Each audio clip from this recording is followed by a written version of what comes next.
यो everyone, कैसे हो तुम सब लेजेंड्स। देखो यार, मैंने अपनी सारी वीडियोस में देखा है कि तुम लोग वीडियो को हाइप और सपोर्ट नहीं करते। काफी बुरा लगता है।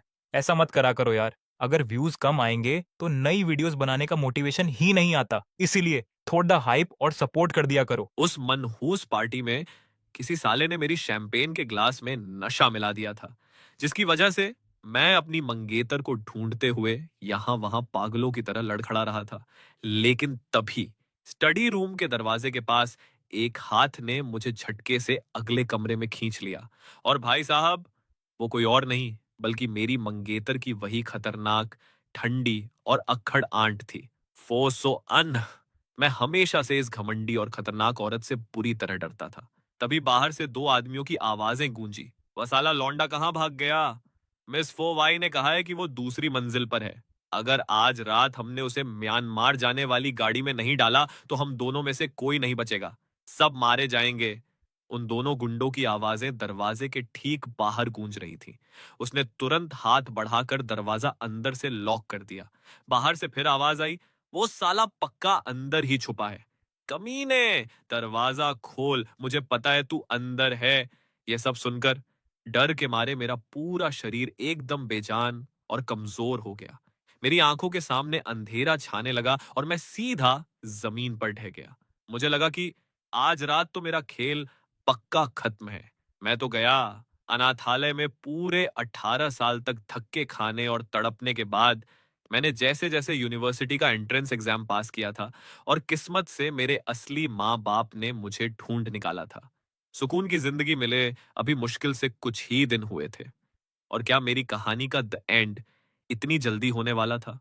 क्या मैं मरना चाहता था? तभी अचानक बाहर एकदम सन्नाटा छा गया और बस डर से कांपती हुई फुसफुसाहट सुनाई दी। अबे भागो रे! ये तो फोसो अनह है, जो बिना पलक झपकाए मर्डर कर देती है। जल्दी निकलो यहां से। मैंने अभी चैन की सांस ली ही थी कि तभी मेरे शरीर के अंदर की वो अजीब सी गर्मी और जलन और ज्यादा बढ़ गई। मेरा होश धीरे धीरे उड़ने लगा। मैं लड़खड़ाते हुए घुटनों के बल रेंग कर खड़ा हुआ और दरवाजे के पास खड़ी उस लंबी, पतली और अट्रैक्टिव फिगर की तरफ बढ़ने लगा। मैंने बिना कुछ सोचे समझे सीधा उस औरत की पतली कमर को अपनी बाहों में जकड़ लिया, नीचे झुका और सीधा उसके होंठों को चूमने लगा। उस नशे में मेरा मन कर रहा था कि उसे पूरा का पूरा निगल जाऊं, जब तक कि मुझे अपने मुंह में खून का वो मेटेलिक स्वाद नहीं मिल गया। और फिर मैं नशे की धुन में हल्का सा मुस्कुराया। फोसो अनह, तुम सच में बहुत सेक्सी हो। उसने चौंक कर कहा, जियांग थान, तुम्हें होश भी है कि तुम किसे चूम रहे हो? लेकिन साला, मेरा दिमाग तो उस नशे की वजह से पूरी तरह स्वाहा हो चुका था। मैंने उसके कान के पास जाकर फुसफुसाया। ये औरत, जो आम तौर पर मर्दों से कोसों दूर रहती थी, उसने कभी सपने में भी नहीं सोचा होगा कि वो मेरे साथ इस तरह फंस जाएगी। मैंने फिर से उसके होंठों को चूमा और अपनी भारी आवाज में बार बार उसका नाम पुकारने लगा। सो अनह, सो अनह, फो सो अनह। जब अगली सुबह मेरी आंख खुली तो मैं फो सो अनह को कसकर गले लगाए हुए था। जैसे ही मुझे याद आया कि मैंने रात को क्या कांड किया है, मेरी रूह कांप गई। अब तो सब कुछ हाथ से निकल चुका था। कुछ नहीं बच सकता था। लेकिन उसकी उन महंगी और ठंडी आंखों में एक हल्की सी मुस्कान थी। उसने कहा, रिलैक्स मेरे प्यार। मैंने मन में सोचा, नहीं, तुम गलत कह रही हो, तुम बहुत बुरी औरत हो। लेकिन उसने अपनी उंगली मेरे होंठों पर रख दी और मुझे चुप रहने का इशारा किया। कोई बाहर आ रहा था। उसने कहा, तुमने मुझे पूरा का पूरा चट कर लिया और अब तुम पीठ दिखाकर मुकरने का इरादा रखते हो। बाहर से आवाज आई, चाबी कहाँ है? जियांग थान पक्का अंदर किसी लड़की के साथ फ्लर्ट कर रहा होगा। मैंने अपनी भौहें सिकोड़ी और टेंशन के मारे अपनी मुट्ठियां कस लीं। वो मेरी मंगेतर की आवाज थी। फो सो अनह का वो ग्लैमरस चेहरा तुरंत गुस्से से ठंडा पड़ गया। बाहर कोई चिल्लाया, मंगेतर जी, मिस फोवाई जल्दी देखो, जियांग थान सच में किसी लड़की के साथ गुलछर्रे उड़ा रहा है। वो ऐसा कैसे कर सकता है? जैसे ही दरवाजा खुला, फोवाई ने फोसोअनह को मेरी बाहों में देखा और उसने तुरंत डर के मारे जियांग नाथ बाज को खींचकर घुटनों के बल बैठा दिया। उसने कांपते हुए कहा, आह, आंट, आप आप यहां कैसे? फोसो अनह की नजरें और भी ज्यादा मजाक उड़ाने वाली हो गईं। अगर मैं नहीं तो तुम्हें क्या लगा था कि कौन होगा यहाँ? वो डर के मारे बड़बड़ाने लगी। जियांग थान शादी से पहले इस तरह अय्याशी करने वाला बंदा नहीं है। दीदी, ओ दीदी, आप पक्का जियांग थान को काबू में कर सकती हो। अगर वो झांसे में नहीं आया तो? भले ही वो कितना भी झेल ले, वो आपके सामने नहीं टिक सकता। क्या जो 2 लोग आपने ढूंढे थे, वो भरोसेमंद हैं? क्या होगा अगर वो उसे पकड़ नहीं पाए? चिंता मत करो, मैंने तो एक बूढ़ी औरत का भी बैकअप प्लान तैयार रखा था। अगर वो दोनों नाकाम रहे तो मेरे पास प्लान बी है। बस उसके कुछ गलत करने का इंतजार करो। मैं लोगों को लेकर उसे रंगे हाथों पकड़वा दूंगी ताकि सबको उसकी औकात दिख जाए। दीदी, आपने मुझसे शादी का वादा किया था। मुझे बस इसलिए मत छोड़ना क्योंकि मैं आपके खून की नहीं हूं। मैं ऐसा कैसे कर सकती हूँ? तुम इतनी अच्छी हो, मैं कैसे किसी और को तुम्हारे मजे लेने दे सकती हूँ? अपनी मौजूदा हालत के बारे में सोचकर वो हमेशा शांत रहने वाली लड़की एकदम पैनिक हो गई और तुरंत पलटकर मुख्य बिल्डिंग में मेरी तलाश करने के लिए बाहर भागी।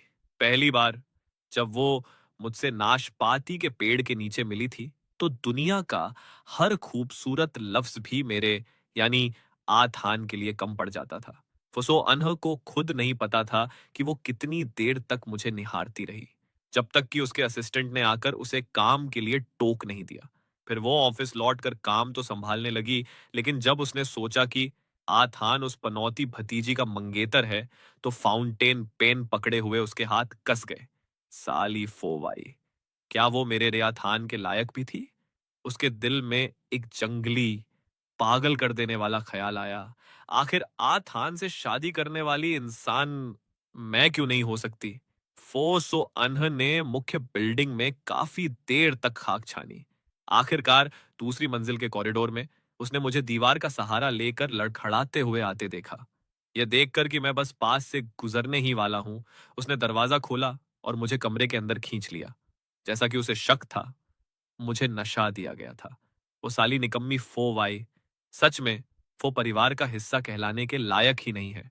इस वक्त फो वाई और जियांग नाथबाज अभी भी घुटनों के बल बैठे हुए थे।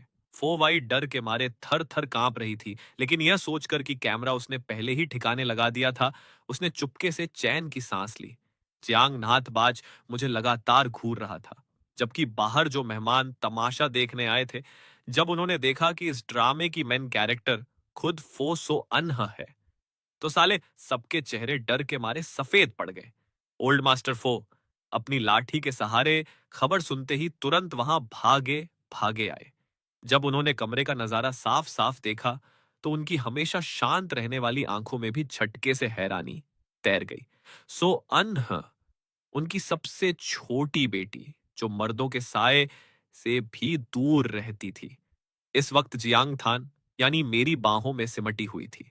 फोवियन हान को लगा कि उनकी आंखें उन्हें धोखा दे रही हैं। उन्होंने हाथ उठाकर अपनी आंखें मली तो देखा कि उनकी छोटी बेटी फो सो अनह ने धीरे से हाँ में सिर हिलाया। मिस्टर फो, वियन हान के दिल में एक साथ सैकड़ों अजीब जज्बात उमड़ पड़े। उन्हें समझ नहीं आ रहा था कि क्या रिएक्शन दें।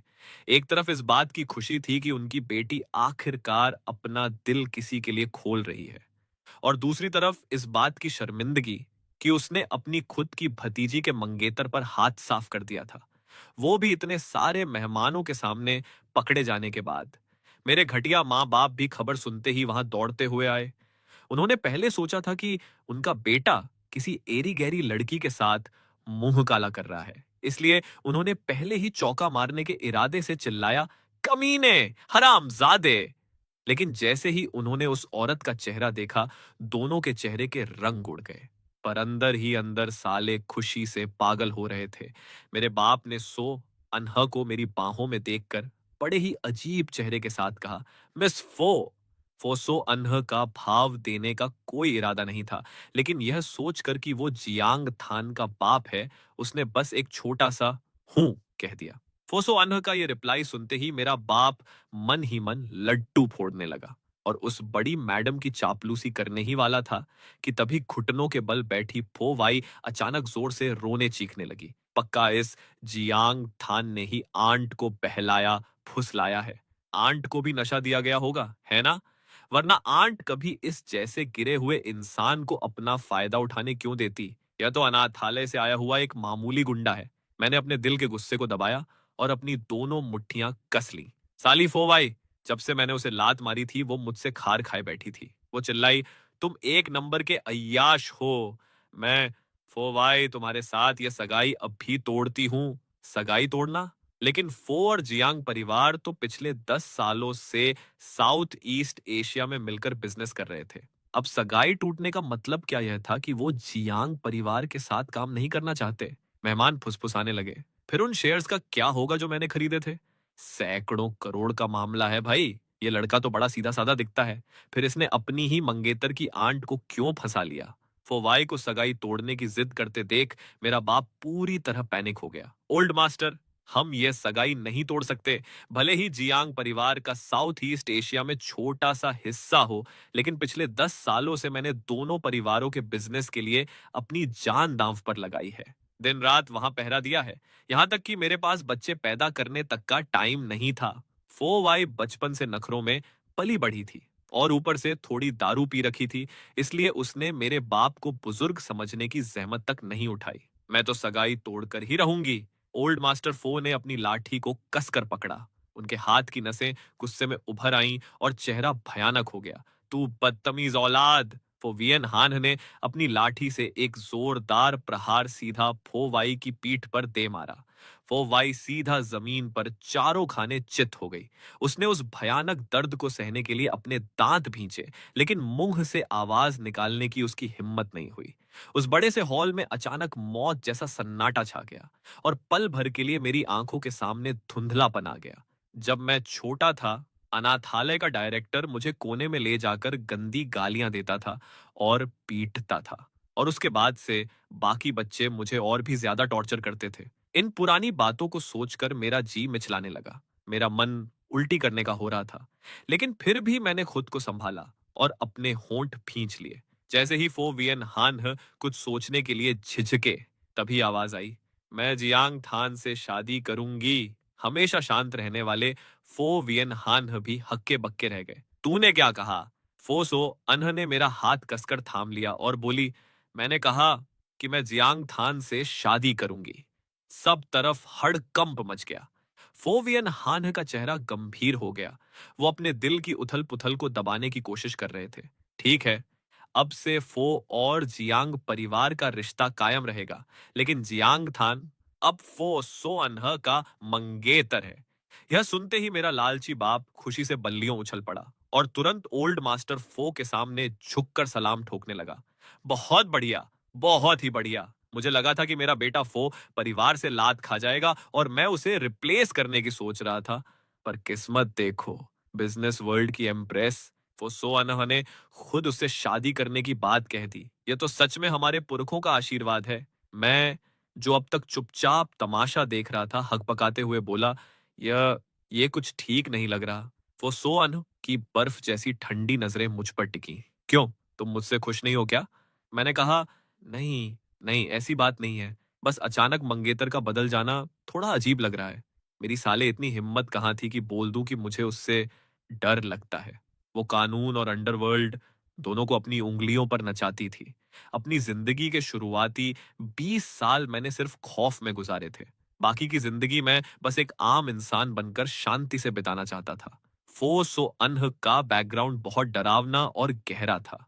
मेरी न तो उसे छूने की औकात थी और न ही मैं मुसीबत मोल लेना चाहता था। मेरे बगल में खड़ी वो औरत, शायद थोड़ी, उसने मेरी कमर पर एक जोर का चूंटा काट लिया। मैंने अनजाने में नीचे उसकी तरफ देखा और फिर से उन्हीं ठंडी आंखों से मेरा सामना हुआ, जिससे मेरी गर्दन अकड़ गई। यह सिर्फ डर नहीं था, बल्कि अपनी इस मनहूस और दुख भरी जिंदगी पर तरस आ रहा था। मैं अब और घुट घुट कर नहीं जीना चाहता था। तलवार की धार पर चलने वाली जिंदगी से मुझे नफरत थी। फोसो अनह ने जब मेरा उतरा हुआ चेहरा देखा, तो उसके दिल में एक अजीब सी चिढ़ और हताशा पैदा हो गई। उसने पास पड़े कपड़े उठाए, मेरी तरफ फेंके और मुझे हाथ पकड़कर कमरे से बाहर खींच ले गई। फो सो अनह मुझे घसीटते हुए लिफ्ट में ले गई और सीधे 12वीं मंजिल का बटन दबा दिया। मुख्य बिल्डिंग की 12वीं मंजिल पर खुद फो सो अनह का पर्सनल कमरा था। मेरी कांपती हुई आवाज में मैंने कहा, क्या क्या तुम मुझे जाने दोगी? मेरी बात सुनकर फोसो अनह के दिल में एक पल के लिए जैसे सुई चुभ गई और वो मेरे और करीब आ गई। उसने अपना छोटा और मुलायम हाथ मेरे हाथ पर रखा। उसकी आंखों में नमी तैर आई और उसकी आंखों के कोने जज्बातों के मारे एकदम लाल हो गए। उसने अपने पंजों पर खड़े होकर मेरे होंठों को चूम लिया और एक बेहद जादुई आवाज में बोली, यह कोई बहकावा नहीं है आथान। मैं तुम्हें सच में बहुत पसंद करती हूँ और तुम्हारे साथ पूरी जिंदगी बिताना चाहती हूँ। अपनी 20 साल की जिंदगी में पहली बार किसी ने मुझसे कहा था कि वो मुझे पसंद करती है। क्या वो सच कह रही थी या फिर ये सिर्फ फो एंड जियांग परिवार के बिजनेस का कोई सौदा था? मुझे लगा कि पक्का ये बिजनेस वाली बात ही होगी। लोग कहते हैं ना कि जज्बातों में कहे गए शब्दों पर भरोसा नहीं करना चाहिए। मेरी आंखों में उदासी छा गई। पता नहीं मुझ में इतनी हिम्मत कहां से आई। मैं नीचे झुका और उसके चिकने कंधे पर जोर से काट लिया। फोसो अनह के मुंह से एक दबी सी चीख निकली और उसी वक्त लिफ्ट का दरवाजा खुला। उसकी खूबसूरत आंखों में एक हल्की सी मुस्कान आ गई। उसने मेरा हाथ पकड़ा और मुझे लिफ्ट से बाहर खींच लिया। वो 12वीं मंजिल बेहद आलीशान और बड़ी थी। सामने ही एक शानदार ओपन कॉन्सेप्ट लिविंग रूम था। बड़ी सी कांच की खिड़की के पार दूर किनारे पर घरों की टिमटिमाती लाइटें साफ दिख रही थीं। शायद चांद की रोशनी का क्रम था। वो मुझे खींचकर उस बड़ी कांच की खिड़की के सामने ले गई। वो मेरे बदन से बिल्कुल सटकर खड़ी हो गई। मैं उसके बदन की गर्माहट और कशिश को महसूस कर सकता था। नीचे झांकने पर मुख्य बिल्डिंग के दरवाजे के पास अभी भी कुछ गिने चुने मेहमान खड़े गप्पे मार रहे थे। मुझे नहीं पता था कि नीचे खड़े लोग हमें साफ देख पा रहे हैं या नहीं, लेकिन इस वक्त हमारा अंदाज कुछ ज्यादा ही इंटीमेट था। फो सो अनहन ने खिड़की के बाहर फैले हुए उन अनगिनत मकानों की तरफ इशारा किया और बड़े प्यार से बोली, यह पूरी दुनिया तुम्हारी है। लेकिन भाई साहब, मुझे कोई खुशी नहीं हुई, बल्कि डर लगने लगा। मुझे लगा कि कोई जबरदस्ती मेरी पर्सनल लाइफ में घुसपैठ कर रहा है। मुझे ऐसी दखलंदाजी से सख्त नफरत थी। मैंने अनाथालय के नर्क से निकलने के लिए इतनी घिसवाई थी। यूनिवर्सिटी का एग्जाम पास करने के लिए अपनी पूरी जान लगा दी थी, सिर्फ इसलिए ताकि एक नॉर्मल लाइफ जी सकूं। फिर किस हक से वो आकर मेरी जिंदगी पर कब्जा जमा रही थी?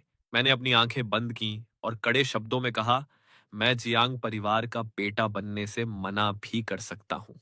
फोसो अनह की ठंडी आंखें गुस्से से फैल गईं और उसके दिल में नाराजगी की आग भड़क उठी। आथान की इस बात का मतलब यह था कि वो जियांग परिवार का बेटा होना भी छोड़ सकता है और मुझसे शादी करने से भी मना कर सकता है। फोसो अनह ने गुस्से में एक गहरी सांस ली, अपने अंदर के उबाल को काबू किया और मुझसे अपनी बात दोबारा दोहराने को कहा। मैंने डर के मारे अपना थूक गिला किया। मेरा वो सारा जोश पल भर में ठंडा हो गया और दिल का डर फिर से वापस आ गया। लेकिन फिर भी मैंने बड़ी मुश्किल से हिम्मत जुटाकर कहा, मैं नहीं चाहता। मेरे ये चंद अल्फाज उसके दिल में एक तीखी तलवार की तरह जा चुभे। उसे समझ नहीं आया कि उसका दिल इतना क्यों तड़प उठा। आखिर वो सिर्फ एक मर्द ही तो था। लेकिन फिर भी उसने मेरा हाथ नहीं छोड़ा। वो जानती थी कि अगर आज उसने मुझे जाने दिया तो दोबारा मुझे रोकना नामुमकिन होगा। उसने मुझे देखा। उसकी गहरी काली आंखों में एक हल्की सी मुस्कान तैर आई।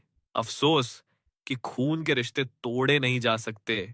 जब किस्मत ने हमें मिला ही दिया है तो तुम, चियांग थान, इस जन्म में मेरे हमसफर बनने के लिए ही पैदा हुए हो। फो सो अनह की जिंदगी का इकलौता प्यार। न कभी जुदा होंगे, न कभी साथ छोड़ेंगे। कहते हुए उसने पंजों पर खड़े होकर मेरे होंठों को चूमना चाहा। मैं पैनिक हो गया और अपना मुंह फेर लिया। तो उसने सजा के तौर पर मेरे कान के निचले हिस्से पर हल्का सा काट लिया। मेरे मुंह से अनजाने में एक सिसकी निकल गई, जिसने उसे हमारी पहली मुलाकात की याद दिला दी, जब मैं खुद को दिलासा देते हुए सब बर्दाश्त कर रहा था। उसके होंठों की मुस्कान और गहरी हो गई। उसने अपना हाथ बढ़ाकर मेरा चेहरा थामा और मेरे होंठों पर एक गहरा चुंबन जड़ दिया। ऐसा लगा साला मेरी लाइफ की शुरुआत से ही सब कुछ गलत चल रहा था और आज तो हद ही हो गई थी। सबसे शर्मनाक बात तो यह थी कि मानसिक तौर पर परेशान होने के बावजूद मेरे बदन को बड़ा सुकून मिल रहा था। मुझे पता था कि मुझे कुछ दिमागी लोचा यानी साइकोलॉजिकल इश्यूज हैं, लेकिन मैंने कभी नहीं सोचा था कि मुझे इस तरह की जबरदस्ती पसंद आने लगेगी। शायद बचपन में अनाथालय में मिली मार और प्रताड़ना की वजह से ही मेरी ये अजीब मानसिकता बन गई थी। इस वक्त मैं बेड पर लेटा हुआ था और बाथरूम से फोसो अनह के नहाने के पानी की आवाज आ रही थी। मैंने थोड़ा इमेजिन किया कि वो शॉवर के नीचे कैसे खड़ी होगी, और यह सोचते ही मेरे कान के कोने गर्म हो गए। मुझे लगा कि मैं सच में एबनॉर्मल होता जा रहा हूं, क्योंकि मेरा दिल फिर से उसकी तरफ खिंच रहा था। नहीं भाई, वो फोसो अनह है जो पॉलिटिक्स और अंडरवर्ल्ड दोनों पर राज करती है। अगर मैं उसके चक्कर में पड़ा तो मेरी जिंदगी में भूचाल आ जाएगा। मैंने बड़ी मिन्नतें करके एक शांत लाइफ पाई थी। मैं नहीं चाहता था कि वो इसे तबाह करे। मैंने जमीन पर बिखरे कपड़े उठाए और फटाफट पहन लिए। नंगे पैर ही उस ठंडे मार्बल के फर्श पर चलते हुए मैं लिफ्ट की तरफ बढ़ा। जैसे ही मैंने बटन दबाया, पीछे से फोसो अनह की वो कातिलाना आवाज गूंजी। कहाँ जा रहे हो? बड़ी एनर्जी दिख रही है, थके नहीं क्या? उस पल मेरे रोंगटे खड़े हो गए। मैं लिफ्ट के दरवाजे के पास जम गया। हिलने तक की हिम्मत नहीं हुई। पीछे से उसके कदमों की आवाज करीब आती गई। उसने पीछे से मेरी कमर को अपनी बाहों में भर लिया और धीरे से अपना सिर मेरी पीठ पर टिका दिया। उसके बदन और बॉडी वॉश की भीनी भीनी खुशबू मेरी नाक से टकराई, जो बहुत कमाल की थी। मैं खुद को कांपने से नहीं रोक पाया। वो घूमकर मेरे सामने आई और मेरी उन आंखों में झांका जो खुद पर काबू पाने की नाकाम कोशिश कर रही थी। यह देखकर वो अपने लंबे बालों से टपकती पानी की बूंद को हटाने से खुद को रोक नहीं पाई। मैं उसके उस बला के खूबसूरत चेहरे को देखता रह गया और अनजाने में अपना थूक गिला किया। मेरे दिमाग में अभी वाले सारे इंटीमेट सीन दोबारा घूमने लगे। मेरा चेहरा शर्म के मारे लाल हो गया। वो हल्का सा मुस्कुराई और अपना हाथ बढ़ाकर मेरी बांह पकड़ ली। अब फिर से क्या करना चाहते हो? उसके होंठों पर एक शरारती मुस्कान चमकी। तुम्हें क्या लगता है? इतना कहकर उसने मुझे बाथरूम के अंदर खींच लिया। बाथरूम में धुंध और भाप भरी हुई थी। उसने मार्बल की कगार पर एक तौलिया बिछाया और मुझे वहां बैठने का इशारा किया। मैंने अपनी भौहें सिकोड़ी। मेरी आंखों में गहरी सतर्कता थी। फालतू की हरकतें मत करो। मैंने हाथ बढ़ाकर उसके कंधे को हल्के से रोका और उसे थोड़ा पीछे धकेला। मैंने अभी अभी नोटिस किया था कि उसकी कॉलर बोन के ठीक नीचे एक गोली का निशान था। यह औरत मौत के मुंह से छूकर आई थी। वो कोई आम इंसान नहीं थी। मेरे दिल में डर और बढ़ गया। मैंने कोई भी फालतू मूवमेंट करने की हिम्मत नहीं की।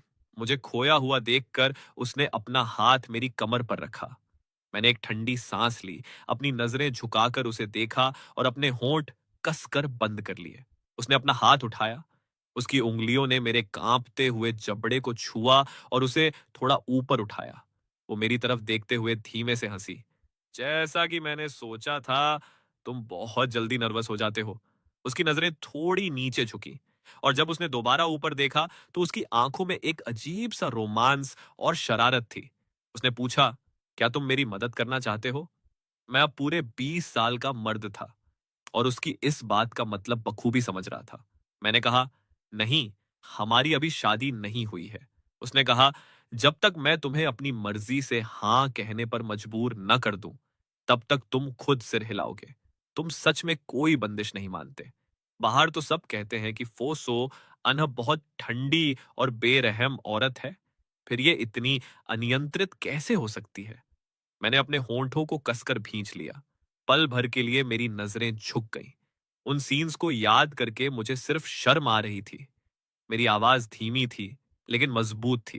मैंने पहले ही कह दिया कि मैं नहीं चाहता। मेरे इस नर्वस और खुद को रोकने वाले अंदाज को देखकर उसे बड़ी हंसी आई।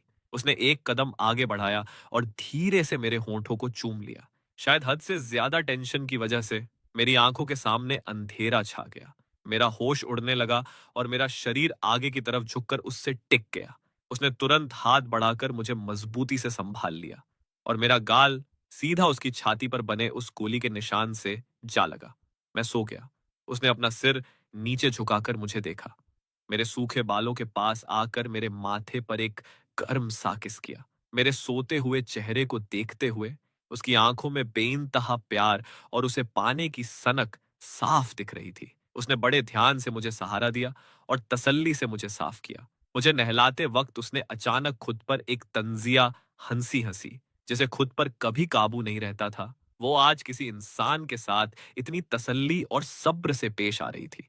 उसके दिल में आथान, यानी मेरे साथ पूरी जिंदगी बिताने का ख्याल और ज्यादा मजबूत हो गया। चाहे आथान राजी हो या न हो, मैं उसे पाकर ही रहूंगी।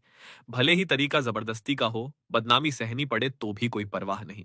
कम से कम वो चीज तो मेरी होगी जो मुझे चाहिए, शुरू से लेकर आखिर तक। वो सिर्फ आथान है। अगली सुबह खिड़की के बाहर से धूप सीधे बेडरूम में फैल गई। मैंने नींद से बोझिल आंखें खोली और नजरें नीचे करते ही मेरा सामना फोसो अनह की उन साफ आंखों से हुआ, जिससे मेरा दिल हल्का सा धड़क उठा। मैंने बैठने की कोशिश की तो देखा कि उसकी बाह मेरे हाथ में फंसी हुई थी और वो मेरे बिल्कुल करीब लिपटी हुई थी। भले ही उसमें ज्यादा ताकत नहीं थी, लेकिन उसने मुझे अनजाने में रुकने पर मजबूर कर दिया। उसने कहा, कल रात मैं पूरी रात जागती रही और तुम इतनी गहरी नींद में सोए थे कि बाहर कड़कती बिजली की आवाज भी तुम्हें नहीं जगा सकी। मैंने उसकी नजरों से बचने के लिए अपना चेहरा थोड़ा घुमाया। मेरा एक्सप्रेशन थोड़ा अजीब था। उसने कहा, चलो फटाफट तैयार हो जाओ, बाद में हमें सिविल अफेयर्स ब्यूरो यानी मैरिज रजिस्ट्रेशन ऑफिस जाना है। मैंने अपनी भौहें सिकोड़ी। मेरी आवाज में घबराहट थी। Civil affairs bureau? हम वहां किस लिए जा रहे हैं? उसने अपना हाथ बढ़ाकर मेरे गाल को धीरे से छूंटा काटा। जाहिर है, शादी का रजिस्ट्रेशन कराने के लिए। मैंने कहा, शादी का रजिस्ट्रेशन? मैंने अपनी भौहें सिकोड़ी और उसका हाथ हटाकर खड़े होने की कोशिश की। मेरी आवाज मजबूत थी। बिल्कुल नहीं। उसकी उन कातिलाना और खूबसूरत भौहों को देखकर मेरी सांसें अचानक तेज हो गई। मैंने कहा, मेरी अभी शादी की कानूनी उम्र नहीं हुई है। उसने चौंक कर कहा, क्या? अपना आईडी कार्ड दिखाओ मुझे। मैंने कहा, आईडी कार्ड मेरे बैग में है और उस बैग को तो तुमने कल रात मुसीबत समझकर पास के कूड़ेदान में फेंक दिया था। सच कहूं तो इस साल ठंड के मौसम यानी विंटर सॉल्स्टिस में ही मैं पूरे 23 साल का होऊंगा। उसने एक गहरी सांस ली। उसकी आंखों में थोड़ी मायूसी और चिढ़ साफ दिखी। ठीक है, फिर इस साल ठंड के मौसम तक का इंतजार करते हैं। जैसे ही वो दिन आएगा, हम सीधे रजिस्ट्रेशन कराने चलेंगे। फिर कोई बहाना नहीं चलेगा। मेरे दिल में थोड़ा चोर था। मैंने हाँ में सिर हिलाया और उसकी नजरों से बचने के लिए आंखें झुका ली, क्योंकि मैं मन ही मन हिसाब लगा रहा था कि अभी तो सिर्फ सितंबर का महीना है। उस दिन में अभी पूरे 3 महीने बाकी हैं। लोग कहते हैं कि किसी का भी भूत 3 महीने से ज्यादा नहीं टिकता। क्या पता 3 महीने बाद वो मुझसे बोर हो जाए और शादी का इरादा ही छोड़ दे। यह सोचते ही मेरा तनाव थोड़ा कम हो गया। मेरा रिलैक्स चेहरा देखकर फोसो अनहन ने अपनी आंखें सिकोड़ी।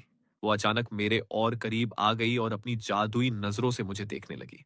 उसकी इस अचानक हरकत से मैं चौंक गया। मेरी आवाज में थोड़ी सतर्कता थी। अब तुम फिर से क्या करने का सोच रही हो? लोग तो तुम्हें कोल्ड ब्यूटी कहते हैं ना? ना? उसकी आवाज में थोड़ा मजाक था। क्या तुम फिर से अपने उस छोटे से दिमाग में कोई खिचड़ी पका रहे हो? अपने दिल की चोरी पकड़े जाने पर मेरी आवाज लड़खड़ाई। नहीं, ऐसा कुछ नहीं है। उसने एक ठंडी हंसी हंसी। उसकी आवाज में थोड़ा खतरा था। तुम बहुत ज्यादा सोचते हो जियांग थान। तुम्हें सच में झूठ बोलना नहीं आता। मेरा चेहरा अजीब हो गया। मैंने अपना सिर थोड़ा घुमाकर उसकी नजरों को टाला। तभी अचानक दरवाजे के बाहर से एक तीखी चीख गूंजी। तुम दोनों तुम दोनों सच में? वो फो वाई थी और उसके बगल में जियांग नाद बाज खड़ा था, जिसका चेहरा गुस्से से बिगड़ा हुआ था।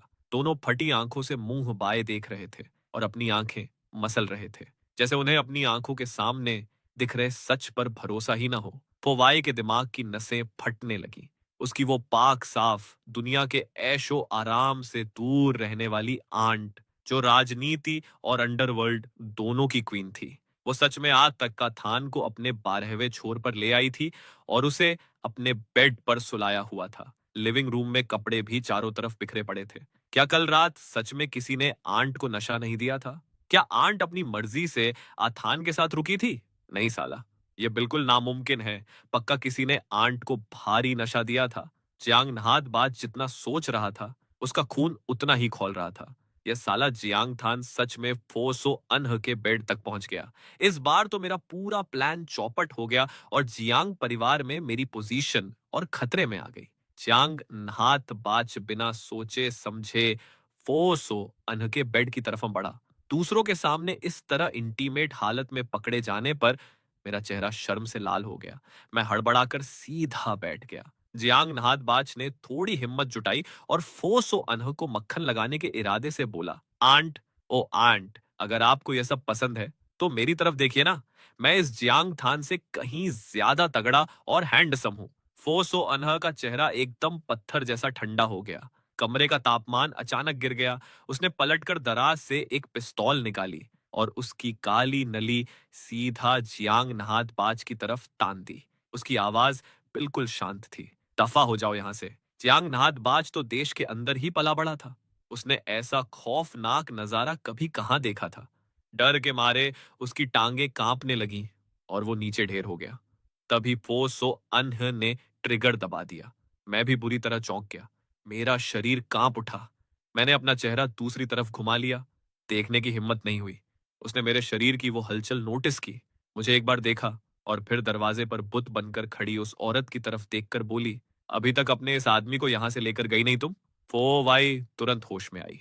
उसने झटके से आगे बढ़कर जियांग नहात बाज का हाथ पकड़ा और उसे खींचकर बाहर की तरफ भागी। दोनों के जाते ही कमरा पल भर में बिल्कुल शांत हो गया। फोसो अनहा के हाथ में अभी भी वो पिस्तौल थी। मुझे डर था कि कहीं गलती से गोली न चल जाए। मेरी उंगलियां थोड़ी सिकुड़ गईं। फोसो अनहा ने तुरंत बंदूक पीछे खींची और उसे वापस दराज में रख दिया। उसने बड़े प्यार से मेरा गाल थपथपाया। मेरे सहमे हुए चेहरे को देखकर उसके दिल में थोड़ी ममता जाग उठी। मैंने भारी आवाज में उसका नाम पुकारा, फोसो अनह। वो खुद पर काबू नहीं रख पाई। खासकर जब मैं उसका नाम इस तरह लेता था। उसके लिए यह सबसे बड़ी कमजोरी थी। मुझे उम्मीद नहीं थी कि सुबह सुबह भी उसका मूड ऐसा हो जाएगा। सबसे बड़ी बात तो यह थी कि कल रात के उस भारी सेशन के बाद मेरा शरीर और दिमाग दोनों पूरी तरह टूट चुके थे। मैं खड़ा होना चाहता था, लेकिन उसने मुझे धीरे से रोक दिया और मुझे मजबूरी में उसका साथ देना पड़ा। फो सो अनह को मेरा यह बेबस अंदाज देखकर बड़ी हंसी आई। क्या हुआ? अभी से थक गए क्या? मैंने अपनी भौहें सिकोड़ी। अब और फालतू हरकतें मत करो। कल रात ही काफी थका देने वाली थी।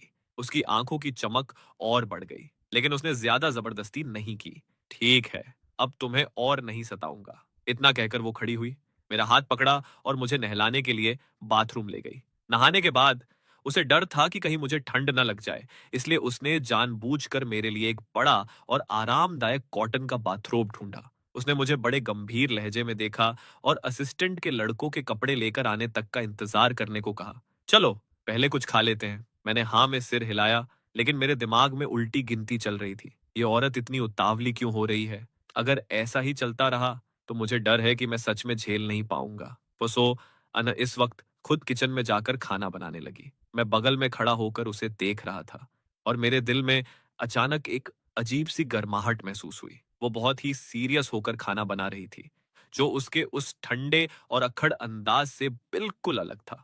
मैं आगे बढ़ा और धीरे से उसके कंधे को थपथपाया।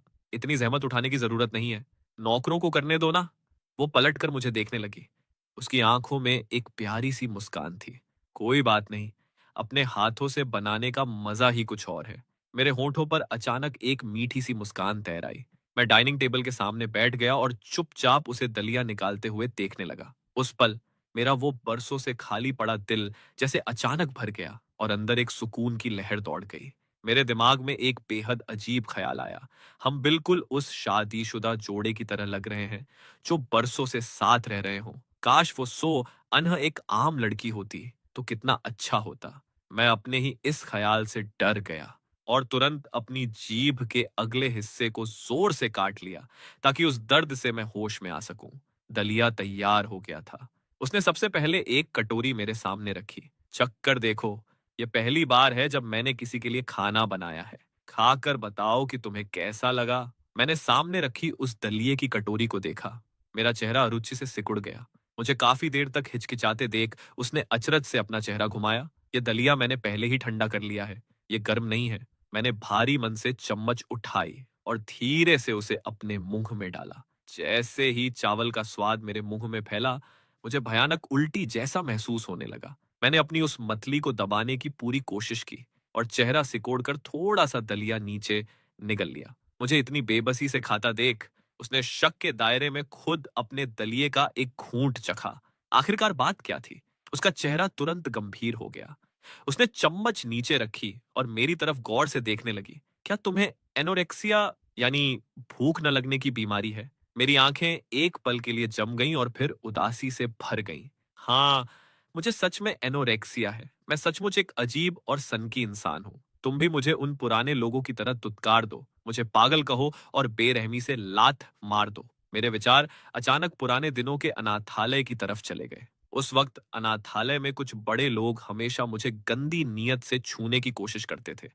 जब तक कि एक खूंखार कुत्ते की तरह मैंने शुरुआत में ही एक शिकारी को बुरी तरह काट नहीं लिया था। उसके बाद से किसी की हिम्मत नहीं हुई मुझे छूने की। बाकी बच्चों को नहीं पता था कि क्या हुआ था।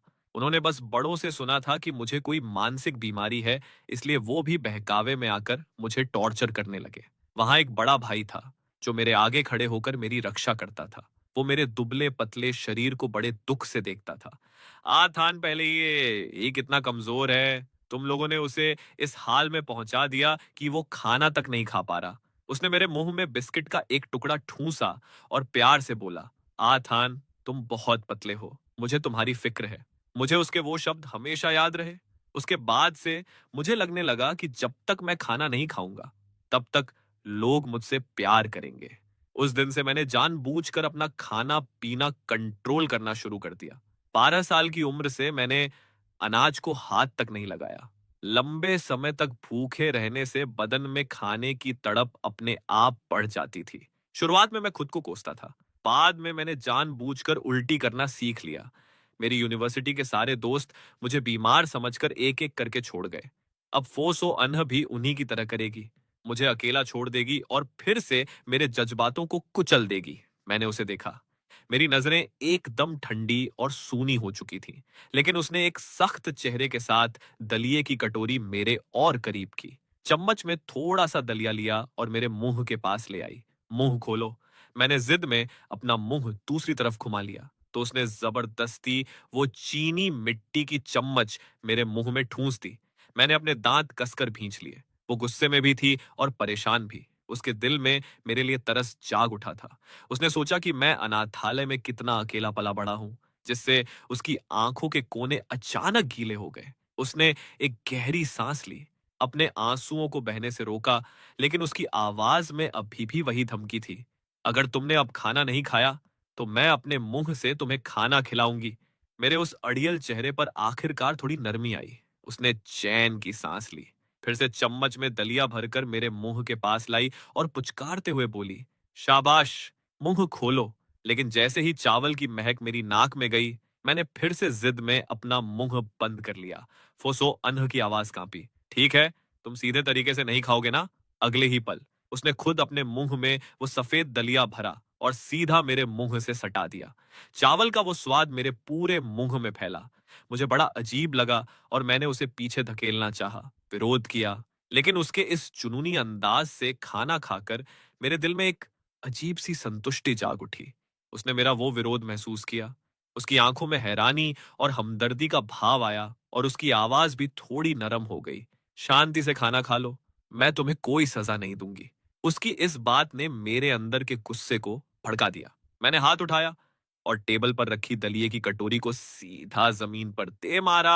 वो चीनी मिट्टी की कटोरी चकनाचूर हो गई और डाइनिंग रूम में एकदम सन्नाटा पसर गया। उसकी ठंडी आंखों से जैसे शोले बरस रहे थे और दोनों आंखें गुस्से में लाल हो चुकी थी। मैं अचानक होश में आया। मुझे उसकी छाती पर लगा वो गोली का निशान याद आया और डर के मारे मेरे हाथ पांव ठंडे पड़ गए। वो एक ठंडी हंसी हंसी और बड़े सख्त लहजे में बोली, चियांग थान, मैं तुम्हारे साथ कुछ ज्यादा ही तमीज से पेश आ रही हूं, है ना? मैंने अपना चेहरा घुमा लिया और उसकी तरफ नहीं देखा, लेकिन उसने झटके से आगे बढ़कर मेरे होंठों को चूम लिया, जिसमें कोई नरमी नहीं थी। मैं हैरान रह गया कि अभी अभी मैंने उसके साथ ऐसा बर्ताव किया, फिर भी वो मुझे चूम रही थी। मेरे दिल की गहराइयों में एक अजीब सी उत्तेजना जाग उठी, यहां तक कि मेरा मन करने लगा कि वो मुझे और गहराई से और पूरी ताकत से चूमे। मैंने उसके उस गुस्से को भी प्यार समझकर स्वीकार कर लिया। मुझे उसका वो आक्रामक अंदाज, उसकी फिक्र और उसका चुंबन और ज्यादा पसंद आने लगा। मैंने धीरे से अपनी आंखें बंद कर ली। मेरे इस रिस्पॉन्स को महसूस करके उसका पूरा शरीर एक पल के लिए अकड़ गया और मेरा दिल अचानक खाली सा हो गया। उसके होंठों को धीरे धीरे दूर जाते देख मेरे दिल में एक मायूसी छा गई। वो पक्का मुझे कोई पागल समझ रही होगी। मैंने उस कड़वाहट को दबाया और खड़े होकर कहा, मैं घर जाना चाहता हूँ। मेरे माँ बाप परेशान हो रहे होंगे। किसे पता था कि वो मुझ पर एक नजर डालेगी, सीधा मेरा हाथ पकड़ेगी और मुझे वापस कमरे के अंदर खींच लेगी। मैंने मन ही मन एक ठंडी हंसी हंसी। माहौल इस हद तक बिगड़ चुका था, फिर भी उसे वही सब सूझ रहा था।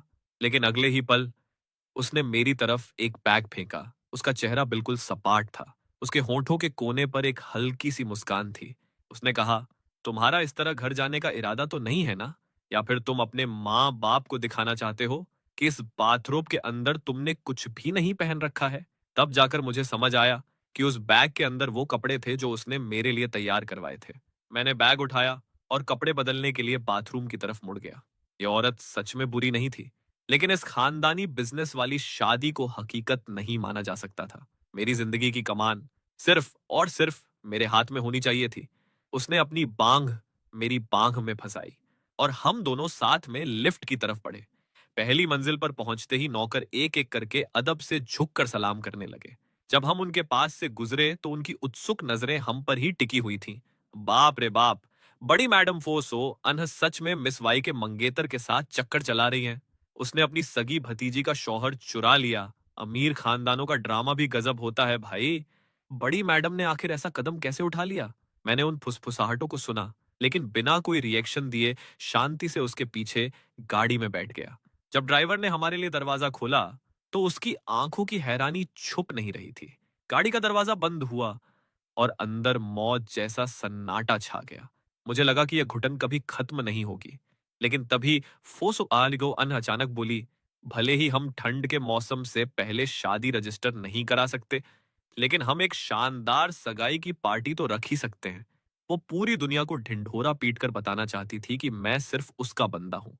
मैंने हड़बड़ाकर सिर हिलाया। फोसो, रहने दो ना, ये ठीक नहीं रहेगा। उसने अपनी आंखें सिकोड़ी और मेरी तरफ झुककर देखा। जियांग थन, मना करने के अलावा तुम्हें जिंदगी में कुछ और भी आता है क्या? उसे गुस्से में देखकर मैंने तुरंत सफाई दी। मैं अभी कॉलेज जाता हूँ। अगर मेरे क्लासमेट्स को पता चला कि मेरी तुमसे शादी हो रही है, तो वो मुझे किसी नेशनल ट्रेजर की तरह देखने लगेंगे। मैंने झटके से कह दिया, तुम बहुत ज्यादा कमाल की हो और मुझे लाइमलाइट में आना बिल्कुल पसंद नहीं है।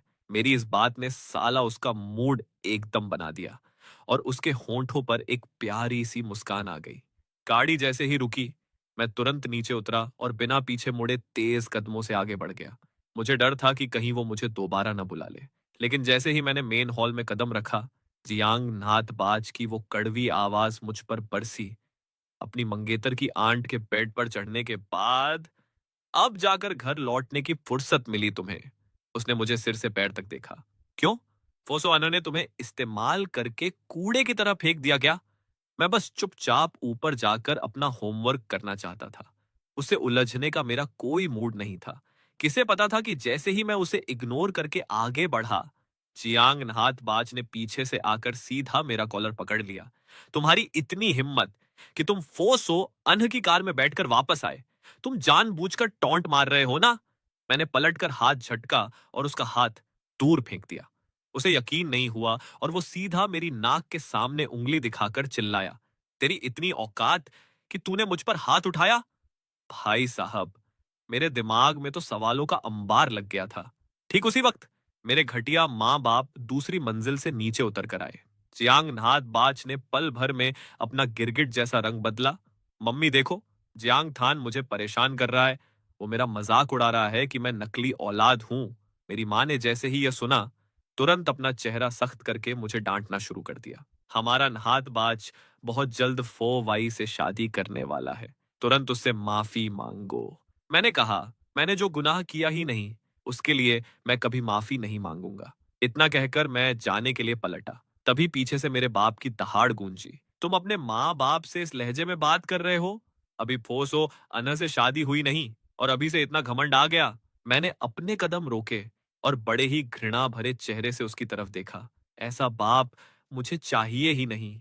उस वक्त मेरे दिमाग में अचानक फोसो अनह का वो मेरे लिए दलिया परोसने वाला चेहरा घूम गया। मेरे होंठों पर अनजाने में एक मीठी मुस्कान आ गई। मेरा बाप और भड़क गया। अभी भी हंस रहे हो? उसकी इस चीख ने मुझे चौंका दिया। उसने मेरी नाक के सामने उंगली तान कर कहा, तुम बदतमीज और नालायक इंसान, तुम उस अनाथालय के अंदर ही पूरी तरह सड़ चुके हो। चियांग परिवार ने तुम जैसे कपूत को कैसे जन्म दे दिया? उस अनाथालय शब्द ने मेरे चेहरे का रंग उड़ा दिया, लेकिन मैंने घुटने टेकने से साफ मना कर दिया। इसके विपरीत मैंने बड़े ही आक्रामक अंदाज में उसकी आंखों में आंखें डालकर कहा, मैं फोसो अनह का मंगेतर हूं। मुझसे दुश्मनी मोल लेकर आपको क्या खाक फायदा होने वाला है? मेरा बाप हक्का बक्का रह गया। तुम्हारी तुम्हारी इतनी हिम्मत कि तुम मुझे धमकी दे रहे हो? मैं तुम्हारा बाप हूं। मैं हल्का सा मुस्कुराया, जिसका मतलब था तो मैं क्या करूं? वो गुस्से से इतना अंधा हो गया कि उसने तुरंत टेबल पर रखा गोल्फ क्लब यानी डंडा उठाया और बड़े बड़े कदम बढ़ाते हुए मेरी तरफ लपका। जैसे ही वो डंडा मेरे सिर पर बरसने ही वाला था, तभी आवाज आई, हाथ रोको अपना। मेरा बाप अभी भी गुस्से के मारे अंधा होकर चिल्ला रहा था, कौन साला अंधा है जो मेरे रास्ते में आ रहा है? लेकिन जैसे ही उसने सामने खड़े इंसान का चेहरा देखा, डर के मारे उसका खून सूख गया और वो डंडा उसके हाथ से छूट कर नीचे गिर गया कि बर्फ जैसी ठंडी नजरें सीधे मेरे बाप पर टिक गईं। जियांग थान मेरा मंगेतर है, तुम्हारी हिम्मत कैसे हुई मेरे बंदे पर हाथ उठाने की? मेरे बाप की टांगें तुरंत कांपने लगी। फोसो अन्ह वो पागलों की तरह अपना सिर हिलाने लगा। मेरी हिम्मत नहीं है मैडम, बिल्कुल हिम्मत नहीं है। इतना कहकर वो तुरंत मुझसे मदद की भीख मांगने लगा। आथान, बेटा, पापा तुमसे सबसे ज्यादा प्यार करते हैं। तुम जल्दी से बड़ी मैडम को समझाओ ना। मैंने मन ही मन एक ठंडी हंसी हंसी। उसकी बकवास पर ध्यान न देते हुए सीधा ऊपर की तरफ पढ़ने लगा। तभी अचानक वो अनह के चेहरे पर एक बेहद अजीब और जानलेवा मुस्कान आई। यह गोल्फ का डंडा सीधा उसी की पीठ पर पड़ना चाहिए जो सच में पिटने के लायक हो। इतना कहकर वो भी पलटकर मेरे पीछे ऊपर की तरफ आने लगी और अगले ही पल नीचे से मेरे उस छोटे भाई की दर्दनाक चीखें गूंज उठी। जहां तक मेरी बात थी, मैं अपने कमरे में लौट आया था। लैपटॉप खोलकर मैं एडवांस कैलकुलस का वो चैप्टर देखने लगा जिसने मेरा सिर खा रखा था। मैं अपना सिर खुजाते हुए और बाल नोचते हुए रफ पेपर पर कुछ कैलकुलेशन कर रहा था। मेरा बिल्कुल ध्यान नहीं गया कि पीछे कोई आकर खड़ा हो गया है। अचानक एक हाथ ने मेरी गर्दन के पिछले हिस्से को छुआ। मैं बुरी तरह चौंक गया, अपनी गर्दन सिकोड़ी और झटके से पीछे मुड़कर तुरंत खड़ा हो गया। फोसो अन्न, तुम अभी तक गई क्यों नहीं? उस लड़की ने सीधे मेरा लैपटॉप बंद कर दिया और अपने होंठ सिकोड़कर मेरी तरफ देखकर मुस्कुराई। मुझे तुम्हारी याद आ रही थी या तुम्हें मेरी याद नहीं आती? मेरी आंखें फटी की फटी रह गईं और मेरे कान के कोने पल भर में लाल हो गए। तुम सच में बेशर्म हो। मुझे इस हाल में देखकर उसके वो सुर्ख होंठ और ज्यादा मुस्कुराए। उसका छोटा और कोमल हाथ मेरी गर्दन के पीछे सरकने लगा, जिससे मेरे पूरे बदन में एक सनसनी दौड़ गई जो सीधे दिमाग तक पहुंची। मैंने अनजाने में अपना सिर घुमाकर स्टडी टेबल के सामने लगी उस बड़ी कांच की खिड़की के पार देखा। मेरा दिल अचानक बैठ गया। सामने वाली खिड़की के अंदर अचानक एक साया हिलता हुआ दिखाई दिया। मैंने पैनिक होकर उसकी तरफ देखा। मेरी आवाज भी थोड़ी अजीब हो गई थी। सामने कोई है, और वैसे भी मेरे माँ बाप अभी नीचे ही हैं, लेकिन वो मेरे और करीब आ गई। उसकी ताजी सांसें मेरे चेहरे से टकराईं, जिससे हवा में एक नशीली कशिश घुल गई। मैंने हार मानकर कहा, तुम मुझसे प्यार करती हो ना? मुझे परेशान मत करो, जल्दी करो। मैं थोड़ा रुका, नीचे झुका और उसके कान में धीरे से वो एक वाक्य कहा, मैं तुमसे प्यार करता हूं। उस औरत की आंखें धीरे धीरे मदहोश होने लगी। आथान, मेरा नाम पुकारो। मेरा दिल तेजी से धड़का। मैंने अपनी भौहें सिकोड़ी और कहा, फो सो अन। अगले ही पल उसने अपना पूरा आपा खो दिया, मेरे होंठों पर एक जबरदस्त किस किया और दीवानगी से भरी आवाज में धीरे से पूछा, आथान, क्या तुम्हें मेरा तुम्हारे साथ ऐसा करना पसंद आ रहा है? मेरे कान एकदम गर्म हो गए। मैंने तुरंत मना करते हुए कहा, नहीं, फालतू की बकवास मत करो। मेरे कान के पास उसकी वो धीमी हंसी गूंजी और उसने धीरे से वो 3 शब्द कहे, छोटे छोटे ठरकी। मेरे पूरे शरीर का खून जैसे मेरे दिमाग में चढ़ गया। मेरे कान इस हद तक गर्म हो गए कि यकीन नहीं हो रहा था, लेकिन मेरे होंठों के कोने पर एक छुपी हुई खुशी की लहर भी दौड़ गई। और इस वक्त बाहर जियांग नहात बाज का चेहरा पिछले 2 घंटे से सफेद पड़ा हुआ था। वो जलन के मारे साला पागल हो रहा था। अपनी मंगेतर के बारे में सोचकर उसका दिल इतना भर आया कि उसे खून की उल्टी होने वाली थी। उसने तुरंत फोन निकाला और उस हॉट डांसिंग गर्ल को मैसेज किया, मेरी जान, आज रात तुम मेरे घर आ जाना, मैं तुम्हारे लिए दरवाजा खोल दूंगा। इधर मेरे कमरे में मुझे अचानक याद आया कि मेरा होमवर्क अभी पूरा नहीं हुआ था और कल क्लास शुरू होने से पहले उसे जमा करना जरूरी था। मैं हड़बड़ाकर स्टडी टेबल पर बैठ गया। सो अनह धीरे से हंस पड़ी। वो मेरे बगल में बैठ गई। रफ पेपर्स के उस मुड़े तुड़े ढेर को हाथ में लेकर मुझे हवा झलने लगी। उसकी आवाज काफी नशीली थी। थान, क्या तुम मुझे थोड़ा सा भी पसंद करते हो?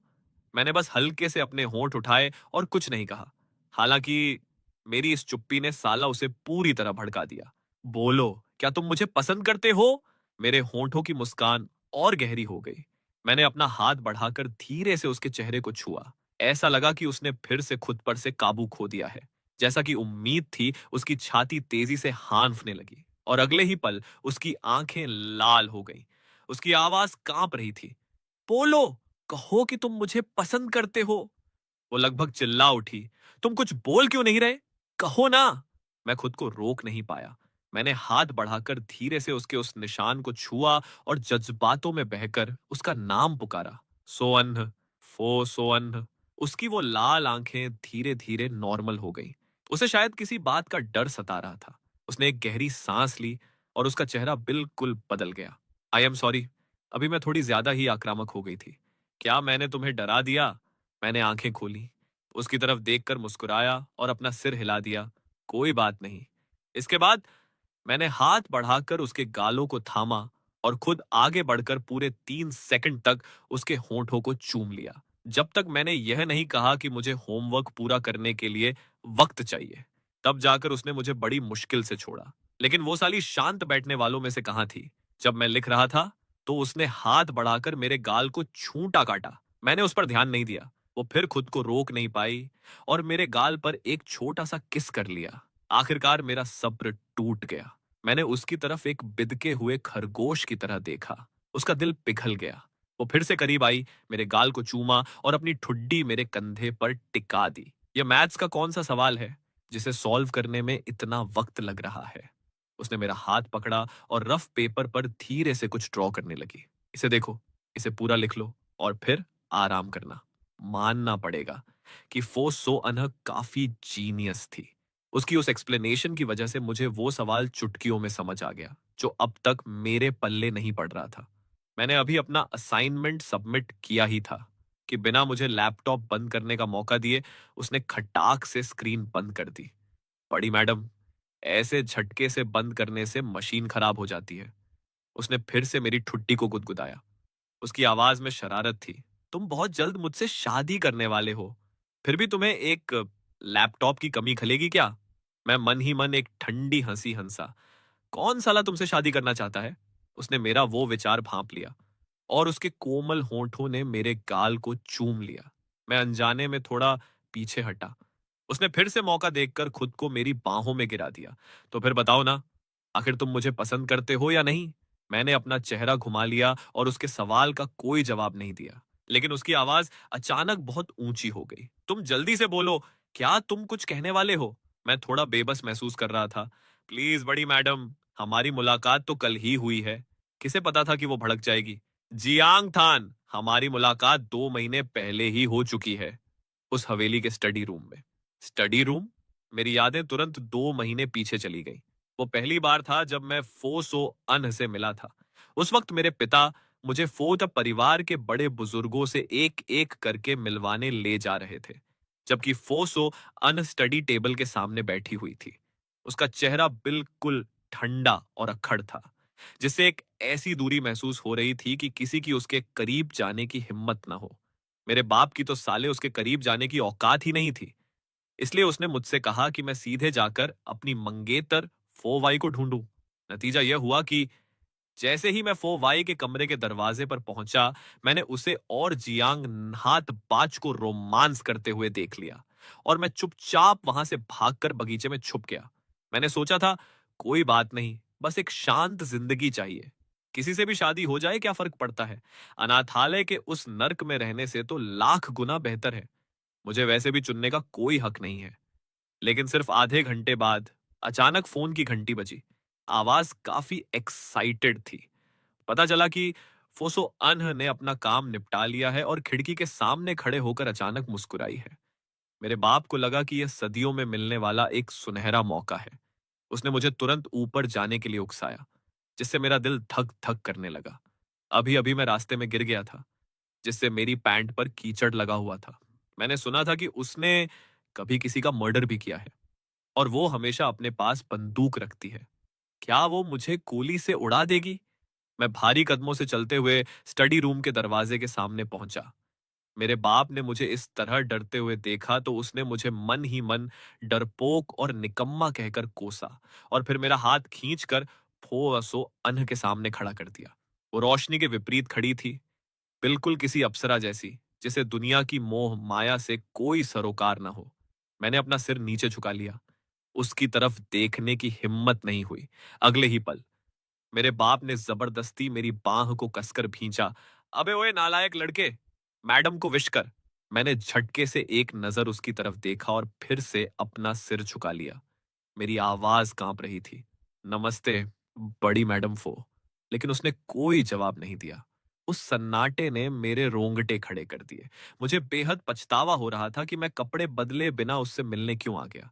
मेरा ध्यान बिल्कुल नहीं गया कि उसके होंठों का कोना हल्का सा मुस्कुरा रहा था। आखिरकार मेरे बाप ने ही उस बात को हंसकर टाला और मुझे खींचकर स्टडी रूम से बाहर ले आया। मेरा पूरा शरीर पसीने से तर हो चुका था। मैंने डरते हुए पापा से पूछा, क्या मैंने बड़ी मैडम फो को नाराज कर दिया? मेरे बाप ने फिर से एक गहरी सांस ली। उसने तुम्हें बाहर जाने के लिए नहीं कहा। इसका मतलब समझो कि उसने तुम्हें स्वीकार कर लिया है। अब से तुम्हें पूरे दिल से वो परिवार का दामाद बनकर रहना होगा। यह बात सुनकर तब जाकर मेरी जान में जान आई थी। वो मेरी उसके बारे में पहली और आखिरी याद थी, जो पूरी तरह डर और शर्मिंदगी से भरी हुई थी। लेकिन मैंने कभी सपने में भी नहीं सोचा था कि 2 महीने बाद मैं इसी औरत से शादी करने की तैयारी कर रहा होऊंगा। यह पूरी स्थिति सच में बेहद अजीब थी। मैंने खुद को शांत दिखाने की कोशिश की, सीधे उसकी आंखों में झांका और एक सफेद झूठ बोल दिया। 2 महीने पहले की बात मुझे अब भला कैसे याद होगी? मेरे ये शब्द खत्म होते ही कमरे का माहौल अचानक इतना ठंडा हो गया कि उसके बदन से निकलने वाली वो नाराजगी डरा देने वाली थी। उसका छोटा सा चेहरा तुरंत उतर गया और उसकी नजरें फिर से उसी तरह गुस्से में लाल होने लगी, जैसी पहली मुलाकात में थी। मालिक की सेवा करना शेर की सवारी करने जैसा है। मेरे दिमाग में बस यही एक वाक्य घूम रहा था। अब चाहकर भी भागने का कोई रास्ता नहीं था। मुझे पहले उसे मनाना ही होगा। जब तक उसका मुझसे मन नहीं भर जाता, तब तक मैं चुपचाप झेलूंगा और मौका मिलते ही रफू चक्कर हो जाऊंगा। मैंने खुद आगे बढ़कर उसके माथे को चूम लिया। वो बखूबी जानती थी कि मैं सिर्फ उसे खुश करने के लिए यह सब कर रहा हूं, लेकिन फिर भी वो उस पल में खो गई। तभी अचानक मेरी नजर आधे खुले हुए दरवाजे के बाहर पड़ी। वहां कोई खड़ा था। मेरी आंखें फटी की फटी रह गईं। वो जियांग नहातबाज था। उसकी आंखें जलन और गुस्से से भरी हुई थीं और वो हमें लगातार घूर रहा था। वो साला कब से वहां दरवाजे पर खड़ा था? क्या मेरा उसे खुश करने का वो पूरा ड्रामा उसने देख लिया था? मेरा मन कर रहा था कि अपना सिर दीवार पर मारकर अभी जान दे दूं, लेकिन ठीक अगले ही पल एक लंबी औरत उसके पास आई और उसे खींचकर दरवाजे के पीछे ले गई। वो औरत फोवाई नहीं थी और तभी अचानक वहां से कुछ अजीब और शर्मनाक आवाजें आने लगी। हमने एक दूसरे की तरफ देखा।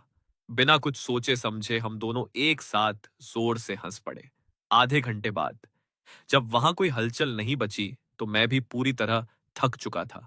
उसके इस तरह बाहों में लिपटने से मेरे दिल में फिर से एक अजीब सी संतुष्टि की भावना जागी। लेकिन मैं अचानक होश में आया। बहुत जल्द वो मुझसे बोर हो जाएगी। मुझे इस प्रोसेस को और तेज करना होगा।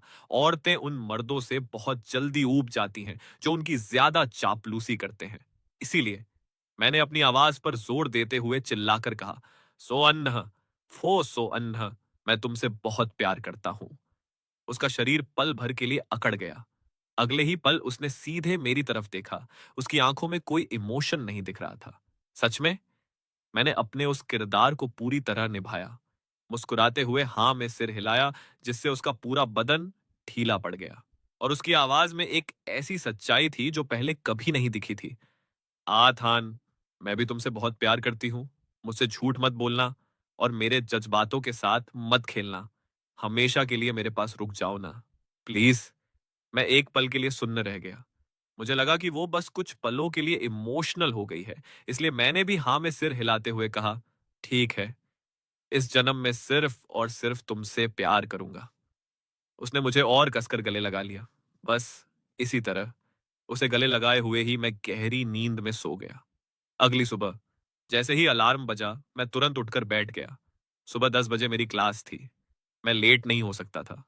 फोसो अन्ह अभी भी गहरी नींद में सो रही थी। उसका वो छोटा सा चेहरा जो आमतौर पर बहुत अक्खड़ रहता था, इस वक्त सच में बेहद मासूम और प्यारा लग रहा था। उसके होंठों पर अभी भी एक हल्की सी मुस्कान बाकी थी। वो अपने आम दिनों वाले ठंडे मिजाज जैसी बिल्कुल नहीं लग रही थी। मैंने फटाफट कपड़े बदले, अपना कैनवास का बैग कंधे पर टांगा और आखिरी बार पीछे मुड़कर उसे देखा। मेरे दिल में एक अजीब सा खिंचाव महसूस हुआ, जिसे पहचानना मुश्किल था, लेकिन मैंने तुरंत उस ख्याल को झटक दिया और तेज कदमों से कमरे से बाहर निकल गया। वो मेरे साथ बहुत अच्छे से पेश आ रही थी, लेकिन मेरी अपनी एक राह थी। मैं किसी के बंधन में बंद कर नहीं जीना चाहता था। ठीक उसी वक्त धूप और ज्यादा तेज हो गई, जिससे वो सो अनह की आंखें धीरे धीरे खुली। उसने आदत के मुताबिक बगल में हाथ बढ़ाकर महसूस किया, तो वो जगह खाली थी, जिससे उसका दिल अचानक बैठ गया। उसके दिल में एक अजीब सा खालीपन उमड़ पड़ा। इतने सालों से फोसो अनह हमेशा अपने ठंडे अंदाज के पीछे खुद को छुपाती आई थी, लेकिन हकीकत में वो प्यार और अपनेपन के लिए ज्यादा तरसती थी। कल रात से पहले तक मेरे उस मैं तुमसे प्यार करता हूं वाले वाक्य ने उसके बरसों से ठंडे पड़े दिल को सच में पूरी तरह भर दिया था। वो खड़ी हुई और बाथरूम की तरफ गई। वहां सिंक की कगार पर एक नया टूथब्रश सेट रखा हुआ था। उसकी नजरें उस हल्के गुलाबी रंग के टूथब्रश पर टिक गईं, जिस पर एक छोटे से खरगोश का कार्टून बना था। उसकी आंखों की गहराइयों में एक बेहद हल्की सी मुस्कान तैराई, जो बमुश्किल दिख रही थी। वो जानती थी कि यह मैंने ही जानबूझकर खास उसके लिए तैयार रखा था। उसने वो ब्रश उठाया, उस पर पेस्ट लगाया और साथ में रखे उस खरगोश वाले कप में पानी भरा। उसकी उंगलियां धीरे से उस कप के किनारे पर सरकीं, जिससे उसका दिल अचानक थोड़ा तेज धड़कने लगा। उसने अपनी आंखें बंद की और उसके दिमाग में कल रात के वो सारे इंटीमेट पल दोबारा घूमने लगे, जिससे उसका मूड थोड़ा सा बहकने लगा। उसने खुद को संभाला। नॉर्मल तैयार होने के बाद उसने तौलिए को साफ किया और उसे पुरानी जगह पर टांग दिया। उसने थोड़ा सा अपना सिर हिलाया और खुद पर ही एक तंजिया हंसी हंसी। उसे उम्मीद नहीं थी कि वो एक मर्द के चक्कर में पड़कर खुद को इस हद तक बदल देगी। तब जाकर उसे अचानक याद आया कि कल वो यहां असल में आपके के थान को अंगूठी पसंद करवाने आई थी, लेकिन रास्ते में उसका सामना जियांग थान के उस घटिया बाप से हो गया, जो गोल्फ का डंडा लेकर उस पर हाथ उठाने ही वाला था। उस पल उसे सच में भयानक गुस्सा आया था, लेकिन यह सोचकर कि येसा थान बचपन से अनाथालय में अकेला पला बढ़ा है और उसे परिवार के प्यार की कितनी जरूरत है, उसने अपने उस गुस्से को बड़ी मुश्किल से दबाया था। कल रात जब उसने खुद मेरे मुंह से यह सुना कि मैं उससे प्यार करता हूं, तो वो सच में मेरे साथ एक आशियाना बसाना चाहती थी। एक ऐसा घर जो सिर्फ और सिर्फ हम दोनों का हो। उसने कंपनी न जाने का मन बना लिया। वो सबसे पहले मुझे ढूंढना चाहती थी और एक अंगूठी खरीदकर मेरे हाथ में पहनाना चाहती थी, ताकि उसे तसल्ली मिल सके। लेकिन जैसे ही वो नीचे उतरी, उसने देखा कि मेरे माँ बाप दो दरबानों की तरह सीधे खड़े होकर उसका इंतजार कर रहे थे और उनके चेहरों पर चापलूसी वाली मुस्कान चिपकी हुई थी। बड़ी मैडम फो, हमने आपके लिए नाश्ता तैयार किया है। उसके दिल में घृणा पैदा हो गई, लेकिन मेरा चेहरा याद करके उसने सैंडविच का एक टुकड़ा उठाया और पलट कर वहां से चली गई। पीछे से मेरे माँ बाप फिर से अदब से झुके और बोले, बड़ी मैडम फो, आराम से जाइए, हमें आपके लौटने का इंतजार रहेगा। बाहर ड्राइवर कार के साथ तैयार खड़ा था और दरवाजे पर चुपचाप इंतजार कर रहा था। उसने कहा, तुम्हारी सैलरी आज से 3 गुना बढ़ा दी गई है। ड्राइवर तो साला खुशी से पागल हो गया। बहुत बहुत शुक्रिया बड़ी मैडम वो। अगले ही पल उसने ड्राइवर को गाड़ी सीधे मेरे कॉलेज की तरफ ले चलने का हुक्म दिया। सुबह हमारी फिजिकल एजुकेशन यानी पीटी की क्लास थी और मुझे बेसिक बास्केटबॉल क्लास में डाला गया था। लेकिन किस्मत और खराब थी कि पीटी टीचर बार बार मुझे खींचकर पूरी क्लास के कलेक्टिव परफॉर्मेंस की रिहर्सल करवाने लगे।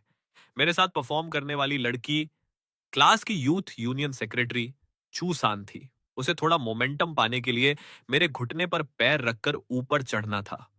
मैंने उसकी बांह को संभाला और वो बगल के ऊंचे प्लेटफॉर्म पर मजबूती से खड़ी हो गई।